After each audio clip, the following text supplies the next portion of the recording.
The first time we came out here, my daughter was driving and we were told to take Roosevelt.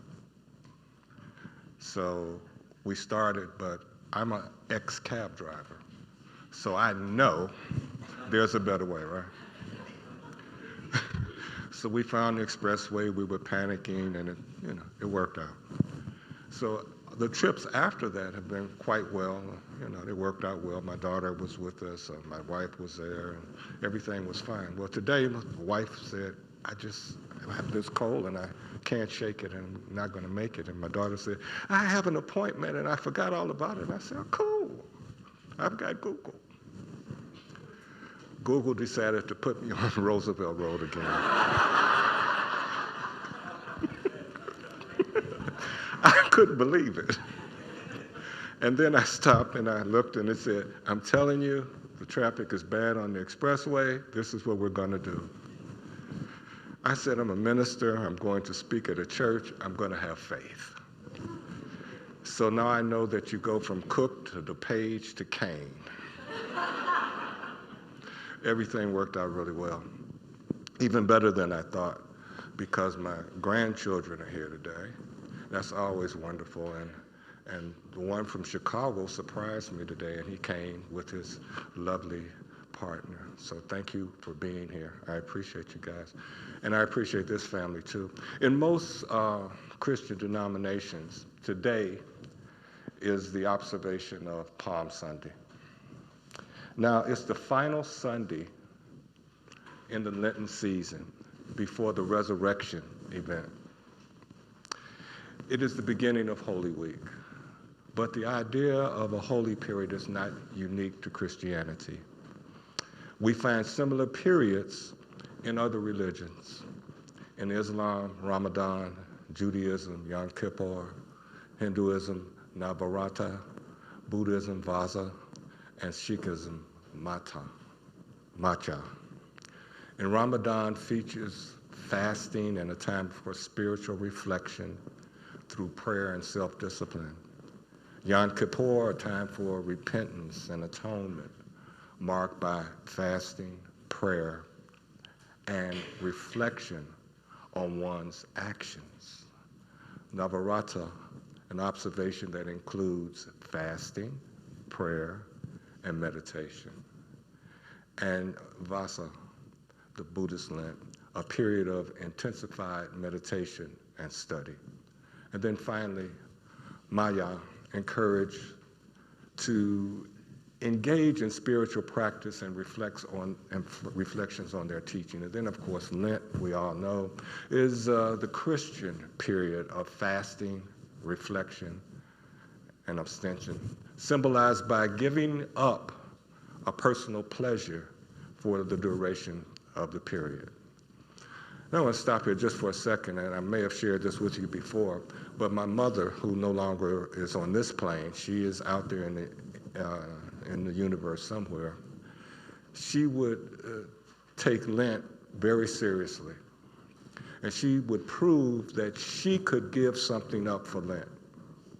So she would give up smoking for Lent. And after Lent, she would start smoking again.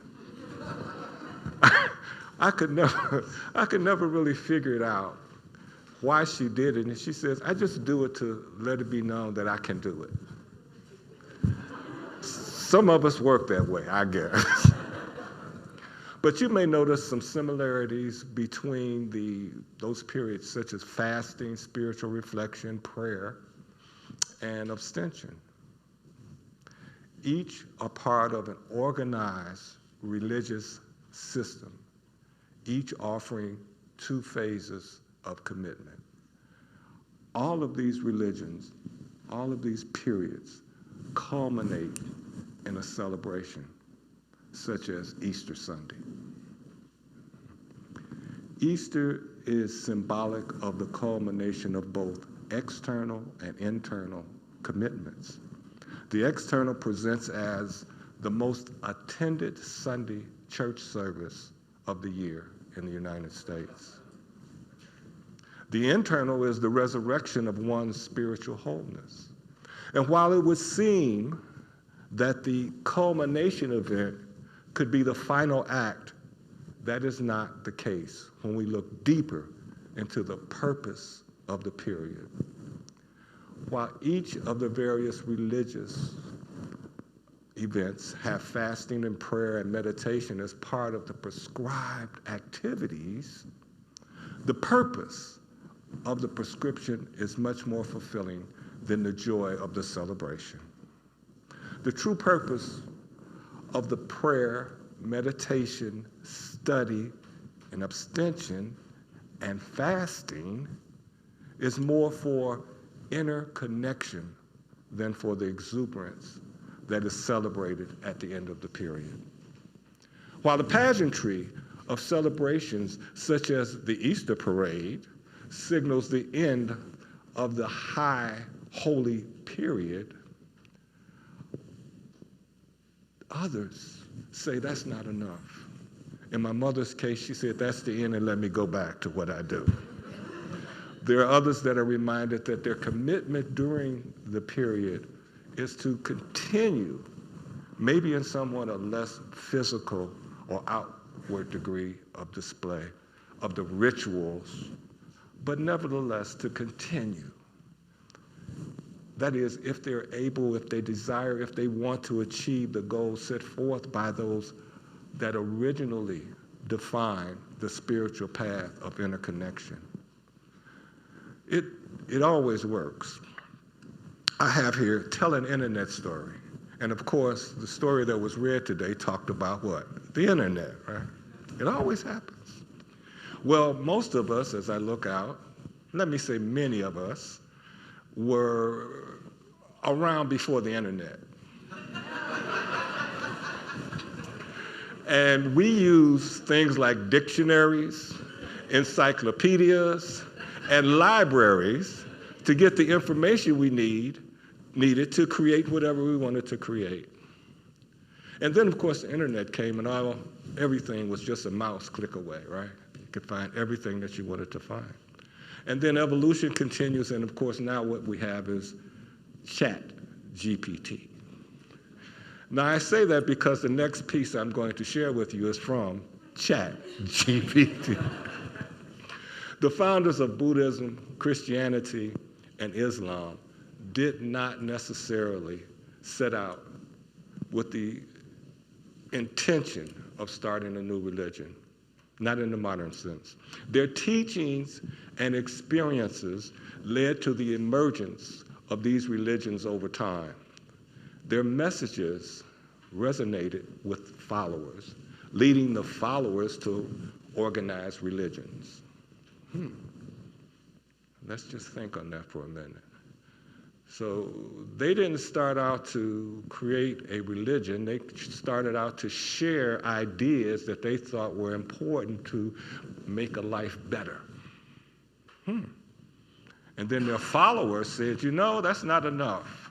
We need people to come together and believe in what they taught. Their messages resonated before the religious rituals were created. Wow. But let's talk about the short version of some of those messages.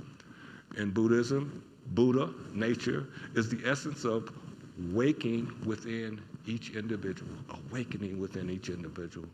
In the Islamic mysticism, the innermost knowledge and realization of the divine presence is the goal.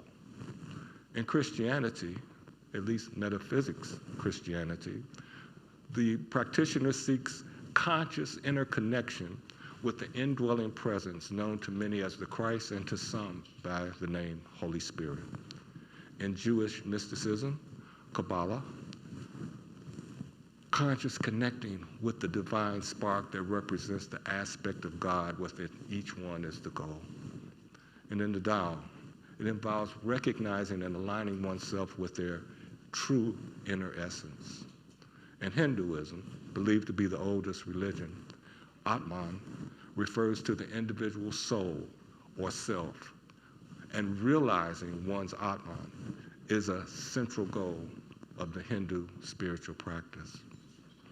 In their purest sense, these spiritual practices seem to reflect a continuation of the human search for something greater than the human experience itself. Anthropologists and archaeologists have indicated that our species probably began to seek, using various methods over 40 to 50,000 years ago, these spiritual practices and mystical practices. They said, our forefathers, there's something greater than me, but I don't know what it is. But I feel the need to search for it, to try to find it over 40,000 years ago. They were searching for that which is greater than themselves. And they found, as our religious organizations that took the teachings from the leader, from the originator, they found that that greater than is within them. Not out here, but in here. And that path to the greater experience is through an interconnection with the Buddha nature, with the realization of the divine presence, with the connection with one's own indwelling presence, with the divine spark, with aligning oneself with their inner essence, with the realization of one's Atman. These are all found in the inner space of the individual. And traveling into this inner space requires a special commitment. A commitment which seems to be easier attained when there's a physical presence, like an Easter basket or the Easter bunny. So easy when we can see it, but this journey within is not to be seen, it's to be felt. The commitment to the goal of further expression of the greater than ourselves in our human experience right now should extend well past the pageantry of the Easter parade, the culmination of any holy period. Periods that focus on adherence to prayer, meditation, study, and abstaining should be the beginning of the journey. See, they just set the stage for a greater commitment to come, a commitment to follow the teachings of the spiritual practitioners and the guidance of the mystical practices. As much as I love my mom, and I still do, she stopped at the end of the period. But our journey is to go beyond. Our journey is to take the period and allow it to be a springboard into the search for that greater than ourselves. Now, I'm not saying it's easy. There are some here that understand each one of those religions that I mentioned, and they will follow what I'm getting ready to say.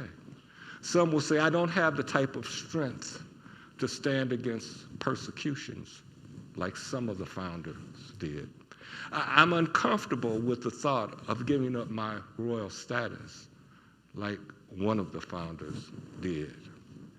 I don't want to be chased into exile as one of the founders was.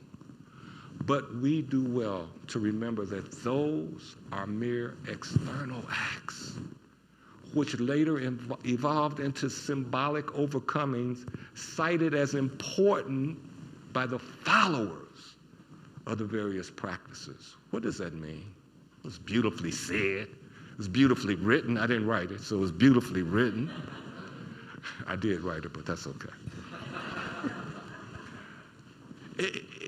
It means that those rituals were created after the founder, the leader, the original thinker had passed on. They didn't think about the exile being some great journey. They didn't think about the cross being some great adventure. And they didn't think that their statue should have reverence. That's all us. That's all us. See, the purpose of holy periods such as Lent can be used as a reinforcing on the original commitment of the spiritual practitioner, the original intent of the mystical practice. Or it can be a continuation of the lamenting over the symbolism represented in the rituals surrounding the remembrance that we find in the crosses, that we find in the retelling of this journey, of the treks, or the holy status given to statues. I want to stop right here. I want to ask, we talked about 3 religions. How many people heard all 3 religions? Okay, that's good. That's good. Thank you. Because I was scared. Then I remembered when I was coming. And I said, no, this is a group that they are evolved and evolving. And so they'll catch some of this. And I know if I was talking to a different group, they would shake their heads and scratch their heads and say, why is he here? What is he talking about? And they wouldn't know that they just heard Jesus, Buddha, and Muhammad. They wouldn't know that. But I digress. While we may doubt if we can call forth the same type of strength written about those original practitioners, we should understand that their strength was not from their physical status, but instead from the inherent strength within their actions of commitment. Yeah. See, no one would say, I want to be put on the cross. No one would say, I want to be chased from my home. And no one would want to say, I want to give up all my royal treasures and worth. But if we study their sagas, we can find examples of a propelling and compelling inner drive for this greater than that we all want. And it's greater than their physical status. It's something much deeper that was within them. When we truly commit and allow the guiding actions that comes with the act of commitment to propel us forward, we will find that the spiritual work we have done during any holy period provides guidance to face the challenges that sometimes accompany the path of this desire for inner connection. You see, as we remember to continue to do those things that we are reminded to do during those periods, those holy periods, to study, to meditate, to abstain from self-harming thoughts and actions, and practice contemplation or prayer, as they call it, coupled with the commitment to the sacred goal that humans have had for over 40,000 years. That's the sacred goal, to find that which is greater than me, but it is within me. Not out here. It's within me. And all the great religious leaders have tried to teach that. And I'm not sure how much time I have. I don't want to go over, but every Palm Sunday that I did a talk, I would start out with Jesus coming into the town, and they had the palms, right? You remember that? Some of you do, yeah. They had the palms. And my research, this was internet because it was before ChatGPT. And it was reading the Bible in a different way. They weren't palms, they were like sticks and branches. And I'm saying, this guy is riding in on a donkey, and they've got sticks and branches saying, hey, hey, you know? And I'm saying, wow, is that me? It is me? Oh, my God. Okay, sticks and branches here. Could you? I can't believe it. I don't know where I was supposed to be on Sunday at that time. Oh, that's when our service. That's what that is. Comes every. Anyway, sticks and branches and all. And he's looking around there saying, Hosanna, Hosanna. You know, praising him. And he has been trying to teach them that the kingdom is within them. How disappointing was it, him riding in And they're saying, you are the greatest. And he said, I've been trying to tell you that you're the greatest. If you just go inside. I'm back. I'm going back to the stuff.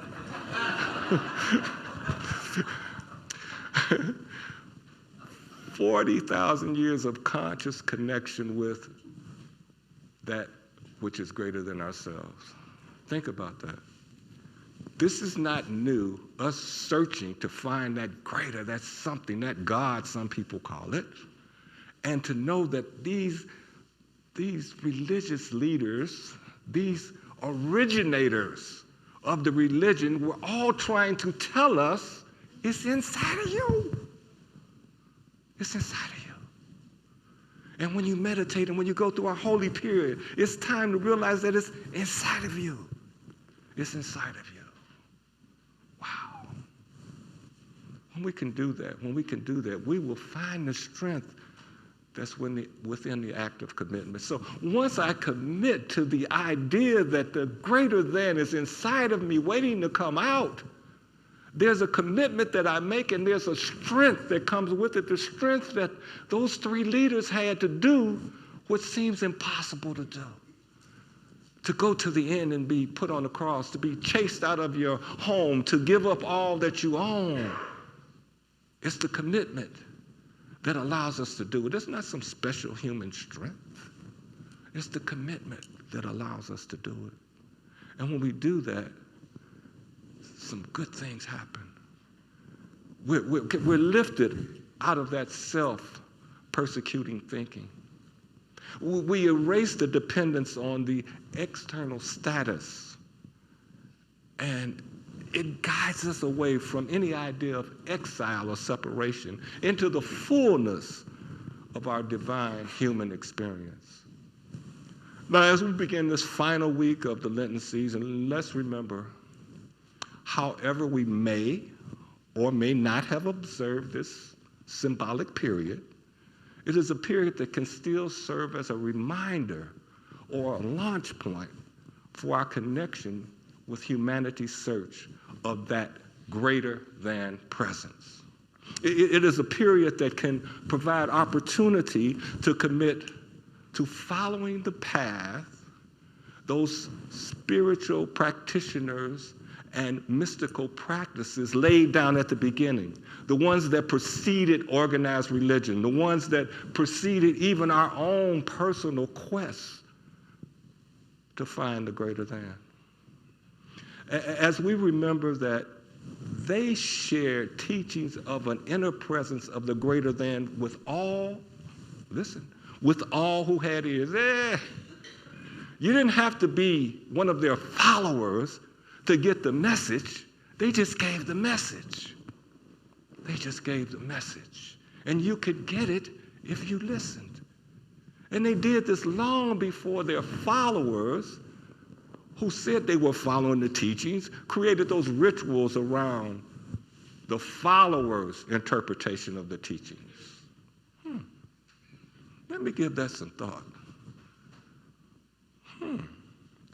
So it's not the leader that created the rituals, it's the people that thought that they understood what the leader was saying that then created the rituals so people would follow the followers.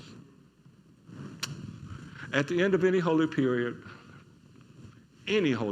ritual, let us remember to commit to the continuing goal of connecting with and allowing the expression of our greater than inner presence into our right now life experience. Don't wait. Don't end the experience and go back to doing what you were doing. Take advantage of the period and say, I prayed a little more. I meditated a little more. I studied a little more. Let me continue that because I'm on a search. I'm on a quest to find that which is greater than me, which I am told is within me. I wish each of us joyous travels as a commitment to our own conscious inner journey for divine expression continues. And so the lesson begins. Namaste. Visit us at UUSG.org.